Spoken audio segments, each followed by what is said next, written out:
Welcome back to Piers Uncensored, live from New York City. Well, British Iraqi rapper and pro-Palestine activist Kareem Dennis, better known as Lowkey, has been a powerful and influential pro-Palestinian voice before and during this conflict. The official version of his track Terrorist was taken off YouTube after the Hamas attacks on October the 7th, 14 years after its initial release. He's been highly critical of what he says is media bias and accused me of taking a pro-Israel slant on this show. Well, I'm joined now by Lowkey, who's at our London studio. Lowkey, thank you very, very much indeed for joining me. I appreciate it. Thank you for having me, Piers. I mean, on the issue of whether I'm pro-Israel, I don't have a horse in this race or this war. I try and be balanced. I try and have all kinds of views. I think we've had more pro-Palestinian people on this show in the last 2 weeks than any other news show in the world. And they've been getting huge audiences. So I would take issue with that charge that somehow I'm slanted one way or another. I think this whole thing is a complete tragedy. I know that you've been committed to the plight of the Palestinians for a long time, going back at least 15 years from what I can see in terms of you travelling to Gaza. What was your reaction when you first heard about these attacks on October the 7th? Well, let's be clear. Reading the testimony of survivors of October 7th from Kibbutz Be'eri, like Yasmin Porat, was extremely harrowing.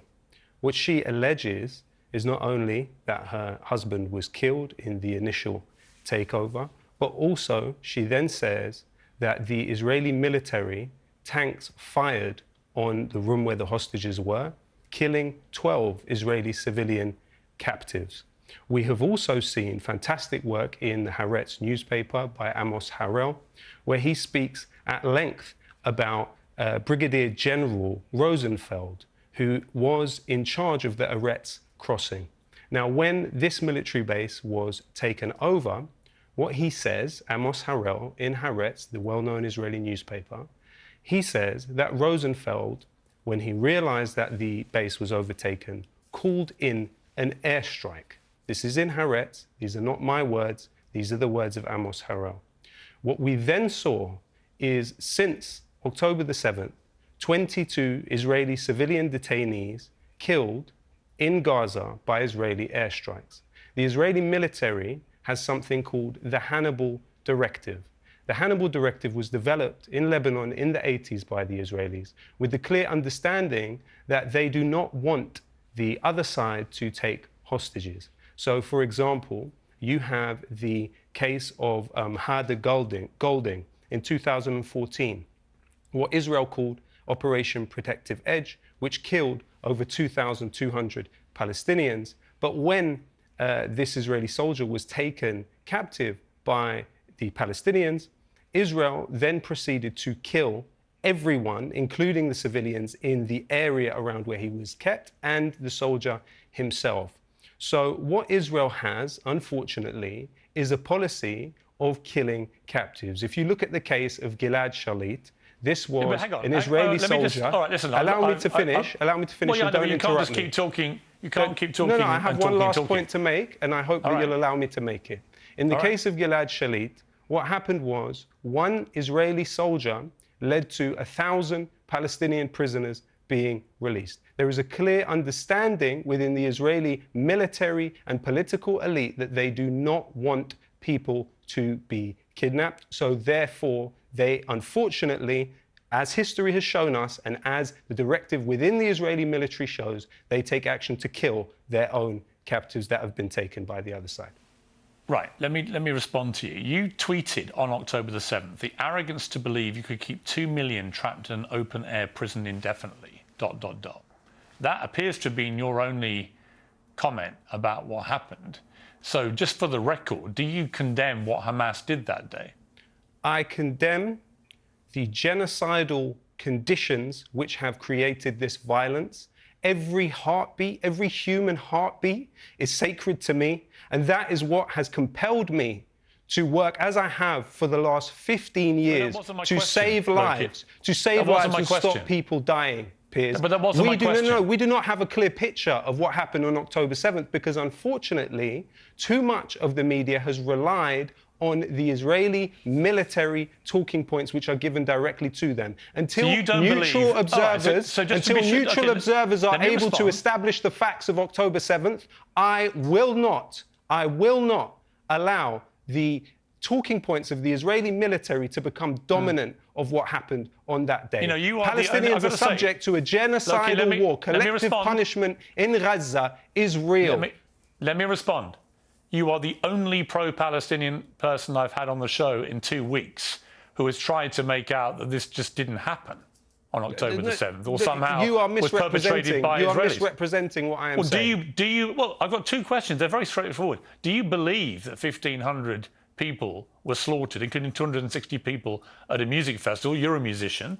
And secondly, do you condemn the people who did it? They're not difficult Piers, questions. I would like to quote something that you just said to the former spokesperson for the IDF. This was your exact sentence not long ago.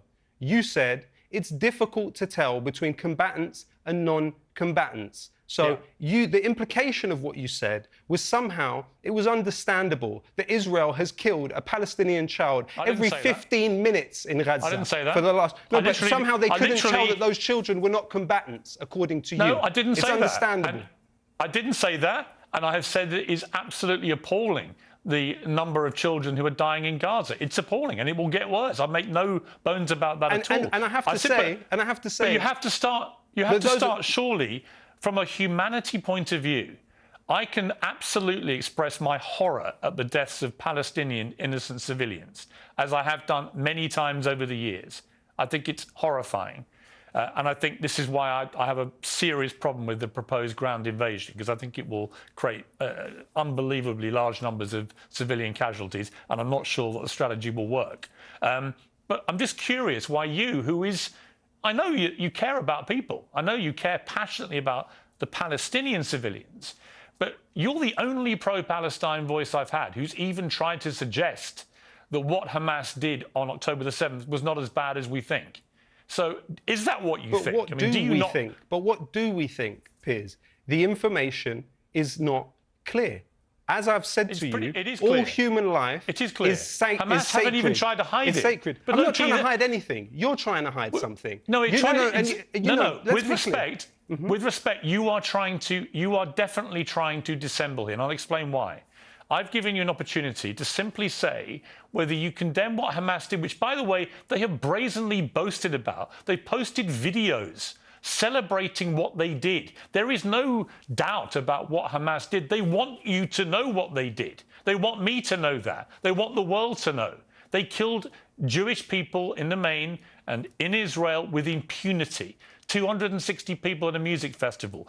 Babies, grandmothers. They kidnapped 200 people. God knows what's happened to them. Now, you can shake your head, but what you can't do is deny that that happened, because Hamas have admitted it brazenly and with great pride. Stated, and secondly, if they've admitted it, do you condemn what they did? I absolutely mourn the loss of all human life in this conflict, and I have struggled for 15 years of my life in a way that, Piers, to be honest, you haven't, okay? And I take you as an empathetic person with a high level of emotional intelligence, okay? I have struggled for 15 years of my life to stop the killing, for a ceasefire now, to stop deaths. But I have to say, Piers, that actually this line of questioning, unfortunately, on a personal level, is somewhat hypocritical, and I'll explain why. On April 18th, 2022, you said the exact phrase that you feel like Nelson Mandela walking out of prison on the long road to freedom of speech. Today, there is a statue for Nelson Mandela outside Parliament. Now, Human Rights Watch, Amnesty International, Beit Salim, and even the Harvard Law School have said that Israel practices apartheid against the Palestinian people. Do you know what the ANC struggle against apartheid entailed?